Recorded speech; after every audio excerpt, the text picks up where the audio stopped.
So yesterday, the U.S. House passed another stimulus package, largely along party lines. It passed 208 to 199.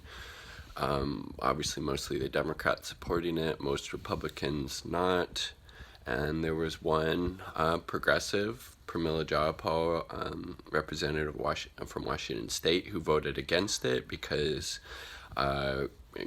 she correctly pointed out that this bill does not go nearly far enough. And so this is what she said. Congress must be honest with ourselves and our constituents. The historic public health and economic crisis Americans are facing will not end on its own. We must beat the virus. To beat the virus, we must keep people home. To keep people home, we must make sure that they can access their paychecks, they can access their health care, and don't feel pressured to return to work before it's safe. That's the only way we can give the American people real relief and certainty before this crisis gets worse, because if we fail to do so, it will. And so, I mean, there are some pretty good things in this bill. Some aid to the U.S. Post Office, aid to state and local governments, expansion of SNAP, small business loans, but I don't think they should be getting loans. I think we should be ensuring that, these companies these small businesses can keep people on the payroll, extended unemployment benefits till January. There's the other stupid means-tested $1,200 payment people are supposed to be getting. But what it does, and it also includes, the bailout to the corporate lobbyists. So, I mean, just think about that for a sec. This bill, Pelosi, Democratic leadership, was okay with it including a bailout of corporate fucking lobbyists, but they weren't okay with it including emergency UBI for the duration of this crisis, rent or mortgage cancellations, Medicare for all, student debt cancellations, none of that stuff. But yeah, we can bail out these corporate lobbyists. So this quote from Robert Borasage from The Nation was really good. Quote, "The real message in this bill was sent not to Trump, but to the progressives inside and outside Congress. With Congress dispersed, Pelosi and her committee chairs maintained iron control of what went into the bill, and the message to progressives was clear. Not yet. No recurring cash payments. No to guaranteed paychecks that would keep workers off unemployment. Despite Representative Pramila Jayapal's success in gaining widespread support for the proposal across the caucus. No to Medicare paying the healthcare costs of the unemployed. No to a jobs guarantee. No to a moratorium on rent and mortgage payments. No to student debt forgiveness. No to public ownership stake in companies that are bailout. No to prohibition of corporate mergers or greater protection against private equities, predators picking the bones of weakened companies. No major green infrastructure initiative."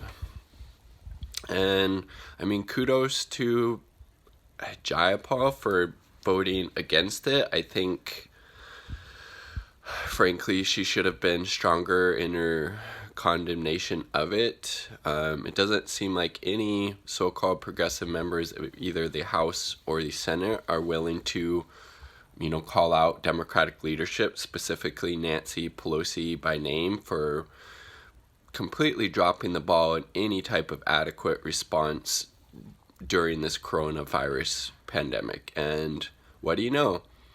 She doesn't support rent or mortgage cancellations. She owns $45 million in real estate investments. All the while, 37 plus million people have lost their jobs. We're experiencing, or soon will be experiencing, Great Depression levels of unemployment. Child poverty is rising. I mean, and still with these dire straits that we're in, the squad, so-called progressives, still aren't willing to use the leverage that they have to call out Democratic leadership to get these really, super important, super critical pieces into this bill, because people, again, are really struggling, are really suffering. The most vulnerable and marginalized people and groups among us are obviously the ones who are feeling the brunt of this, economic and public health crisis the most. The people with the limited amount of financial means, etc. And yet, even in the middle of a pandemic, people like AOC, people like Jayapal, even people like Bernie Sanders. Bernie Sanders was on Twitter praising Nancy Pelosi for getting some good things into this bill. Like, what the fuck are you talking about, Bernie? This was, the 5th or the 6th stimulus package, and it still doesn't include UBI, doesn't include rent mortgage cancellations, doesn't include Medicare for all, no Paycheck Protection Acts.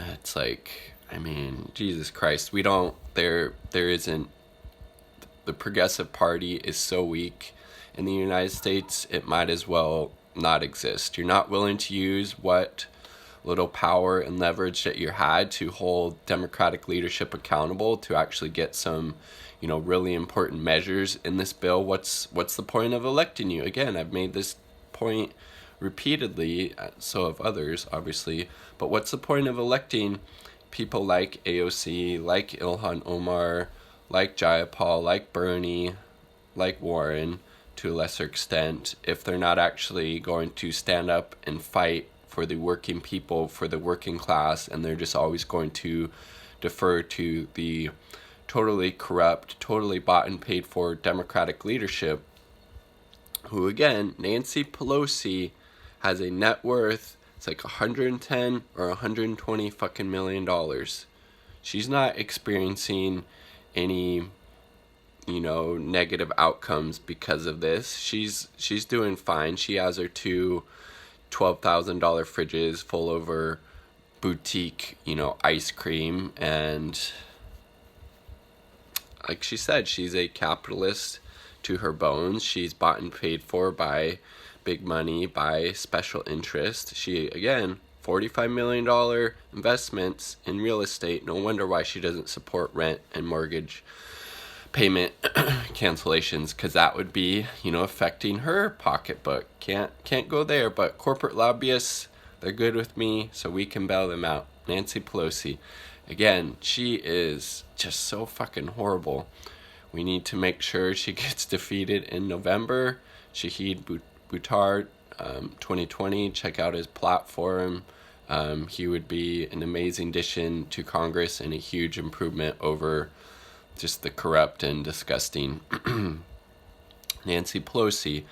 But it's to be expected that the corporatist neoliberal wing of the Democratic Party is going to push these type of dog shit stimulus packages because, well, that's what they do. They're beholden to corporate power. They want to prop it up. They don't really want to help out the working people because that doesn't help the donor class. They want to prop up the 1% in these wealthy corporations. So you would think if we actually had a resistance wing of the Democratic Party, which you would think would be the progressive wing, obviously, who's to the left of neoliberal corporatists like Nancy Pelosi, but we don't even have that. They're not even willing to call out Democratic leadership during a pandemic when they have completely and utterly failed the working class, the working people of the United States, who are just absolutely getting hammered and destroyed economically right now due to the basically great level depression economic crisis that we're in due to the pandemic. If they're not willing to call them out now during like the most dire of times, basically they're never going to do it. They don't have a backbone. They're too worried about staying in the good graces of, Mama Bear Pelosi, as AOC is referred to as previously, and it's frankly disgusting. You shouldn't want to go to Washington D.C., become a senator or a member of the House in order to make friends with these people. You should be beholden to your constituents.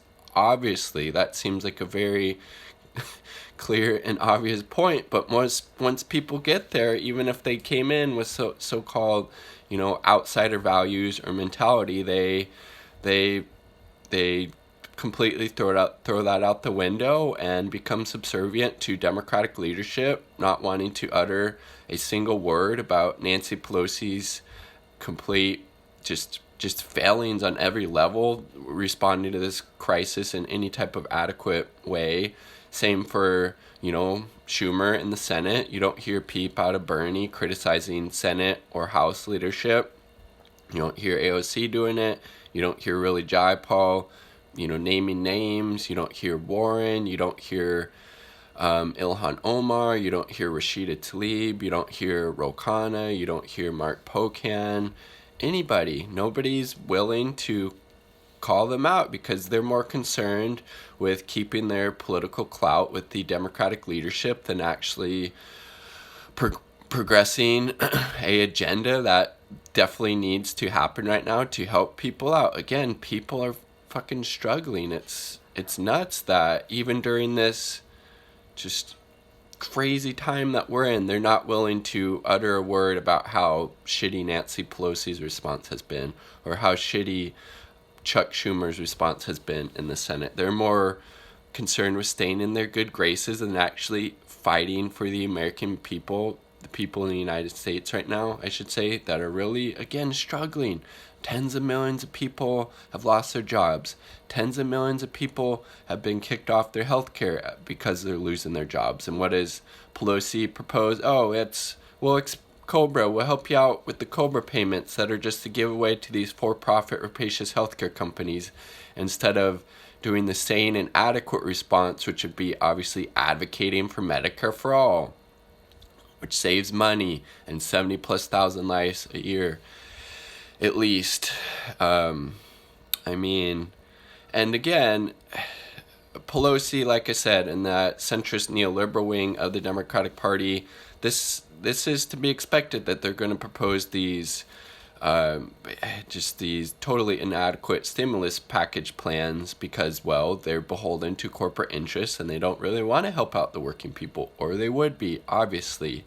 But you would think it would be the, progressive wing, the left wing of the party in these situations who would exert their leverage, exert their power, exert their force to force Democratic leadership to at least include some of these things that are really needed right now. Again, UBI, Medicare for all, canceling student loan debt, canceling rent and mortgage payments, expanding the Paycheck Protection Act so these businesses are able to keep people on the payroll. Very common sense stuff that majority of Americans support.